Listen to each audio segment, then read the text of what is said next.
কি করে বাংলাদেশি হতে পারি? আমাদের জামায়াতের আমির ডক্টর শফিকুর রহমান, আমি কৃতজ্ঞতা জানাই। আমরা যেই কথা বলতে সাহস পাইনি সেই কথা উনি বলেছেন যে মসজিদ পাহারা দিতে হয় না, নামাজ পড়ার সময় পাহারা দিতে হয় না। অথচ আজকে আমরা শুনছি মাদ্রাসার ছাত্রদের দিয়ে দুর্গা পূজার পাহারা দেওয়ার ব্যবস্থা হবে।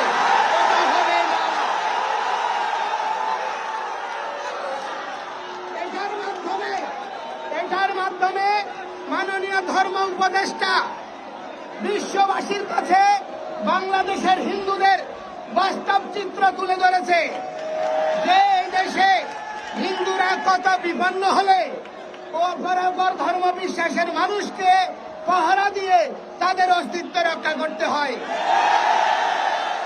সেই জন্য আমরা এই ধরনের কোন প্রচেষ্টার সঙ্গে সহমত পোষণ করি না। আমরা যারা আমাদের এই সাম্প্রদায়িক নিপীড়নে যে সমস্ত রাজনৈতিক দল পাশে এসে দাঁড়িয়েছে, আমরা তাদেরকে কৃতজ্ঞতা জানাই। কিন্তু এটাও বলতে চাই, এই ধরনের ব্যবস্থায় আমরা ওই বিড়ালের কাছে মুরগি পোষা হয়ে থাকতে চাই না। আমরা বলতে চাই, আজকে স্বাধীনতার পর থেকে আমাদেরকে দুর্গা পূজায় 500 কেজি করে চাল দিচ্ছে, খয়রাতির চাল। আমরা কি ভিক্ষুক? যদি আমরা ভিক্ষুক না হই, আমরা যদি এই জাতি রাষ্ট্রের অংশ হই, ত্রাণ তহবিলের অর্থ দিয়ে কেন আমাদেরকে প্রহসন করছে? কেন হিন্দু ধর্মীয় ফাউন্ডেশন হচ্ছে না? রাজনৈতিক দলগুলি তাদের মদত পুষ্ট কিছু দালাল তৈরি করার জন্য কল্যাণ ট্রাস্টের ট্রাস্টি বানিয়ে কিছু হিন্দু লিডারের মাথা কিনে নিয়ে তাদেরকে দিয়ে হিন্দুদের বিরুদ্ধে বক্তব্য দেওয়া হচ্ছে। এই ধরনের প্রবণতার বিরুদ্ধে আমরা সনাতনীরা সবাই একসাথে লড়ব। আমরা কোন বিদেশি রাষ্ট্রের কোন বিদেশি প্রভুর সহযোগিতা চাই না। অতীতে যেমন সাধু সন্তরা আত্মবলিদান করেছে, আমরা আত্মবলিদান করব, কিন্তু এই ভূমি ত্যাগ করব না। আজকে সরকারিভাবে বলা হচ্ছে, এই দেশে আমাদের একজন সেনা কর্মকর্তা উনি সংবাদ সম্মেলনে বলেছে, বাংলাদেশের সংখ্যালঘুরা, ধর্মীয় সংখ্যালঘুরা তারা পৃথিবীর সবচেয়ে ভালো আছে। ভালো থাকার একটা প্রমাণ দেই, এই বাংলাদেশে অ্যানিমি প্রপার্টি আইনের মাধ্যমে সরকারিভাবে বিএস খতিয়ানে উল্লেখ রয়েছে এই দেশের মানুষের নাম আর তার বর্তমান স্থিতি হচ্ছে হালসাং ভারত। তাহলে সরকার স্বীকার করে নিয়েছে এই দেশের মানুষ পালিয়ে ভারত চলে গিয়েছে। আজকে অনেকে সীমান্তে 2 জন হিন্দু মারা গিয়েছে, এই জন্য মায়া দরদ দেখাচ্ছে, ইন্ডিয়ার বিরুদ্ধে স্লোগান দিচ্ছে। তো আমি বলতে চাই, তারা কেন সীমান্তে গিয়েছে আগে ওইটা খুঁজে নিন। তারা কেন বিএসএফ এর গুলিতে মরতে গিয়েছে? কারণ এখানে বেঁচে থাকা তাদের জন্য একটা জীবন মৃত্যুর প্রহসন ছাড়ার কিছুই নয়। এই পরিস্থিতি কোনোভাবে আমরা মেনে নিতে পারি না। একটা জিনিস মনে রাখবেন, বাংলাদেশের মানুষকে আজকে আপনারা রোহিঙ্গাদেরকে সংরক্ষণ করছেন, বাংলাদেশের মানুষ তাদের পাশে দাঁড়িয়েছে, মানবতায় বিশ্বাস করে বলে আমরা পুন্ডরিক ধাম থেকেও প্রতিটি মঠ মন্দির থেকে ত্রাণ নিয়ে রোহিঙ্গাদের পাশে দাঁড়িয়েছি। কিন্তু বাংলাদেশ থেকে যেই সমস্ত হিন্দুরা ইন্ডিয়ায় সহ বিভিন্ন দেশে আশ্রয় নিয়েছে, আজ পর্যন্ত কোন সরকার তাদেরকে ফিরিয়ে আনার প্রচেষ্টা করে নাই। এটা থেকে প্রমাণ হয় সব ভাইয়েরা এক ভাই, তারা সবাই চাই আমরা এখানে থাকি না। সেজন্য আমি বলতে চাই, এই ধরনের প্রহসন বন্ধ করুন। আজকে গতকাল 6টা কমিশন হয়েছে, সংবিধান সংশোধন কমিশন থেকে শুরু করে অনেকগুলো কমিশন হয়েছে। সেই কমিশনে যদি সংবিধান সংশোধন করতে হয়, সেখানে অবশ্যই আমাদের সনাতনীদের সর্বগ্রহণযোগ্য প্রতিনিধি থাকতে হবে। না হলে কোন সংবিধান পরিবর্তনকে আমরা সমর্থন করব না।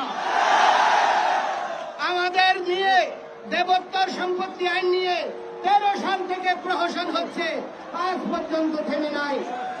আজকে যখন আমি এই দিন পুলিশ কার্যালয়ে গিয়েছি, জেলা পুলিশ কর্মকর্তার ওখানে ডিএসপির লোক বলছে যে আপনারা কোন জায়গা থেকে এসেছেন। আমি বলছি ফুলবাড়িগ্রাম থেকে। ও, আপনারা জায়গা দখল করেছেন, আমার ধর্মের জায়গা, দেবতার জায়গা। আমরা যদি দখলবাজ হই, তাহলে যারা দখল করছে তাদের পরিচয়টা কি?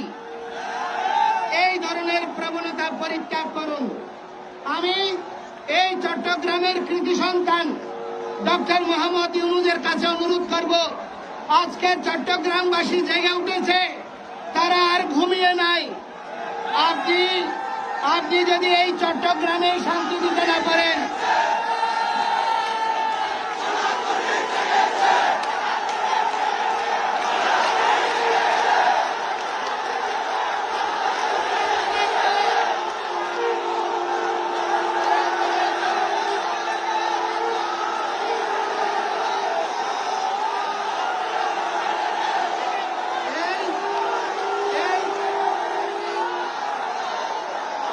চট্টগ্রামের মানুষ, আপনি সারা বাংলাদেশের কথা দূরে রাখুন, এই চট্টগ্রামের মানুষ যদি আত্মপ্রশান্তি না পায়, এই চট্টগ্রামের মানুষ যদি নির্ভরতা খুঁজে না পায়, আমাদেরকে যদি আমাদের শ্রী বিগ্রহ মূর্তি রক্ষা করার জন্য যাওয়ার কারণে আমাদেরকে মসজিদে আক্রমণকারী হিসেবে উপস্থাপনের প্রচেষ্টা হয়, তাহলে আমরা কোথায় নিরাপদ? আমাদের অধিকার নিয়ে কথা বললে আমরা যদি উগ্রবাদী হয়ে যাই, আমরা যদি আমাদের অধিকারের কথা বললে আওয়ামী লীগের দালাল হয়ে যায়, আমরা যদি আমাদের অধিকার নিয়ে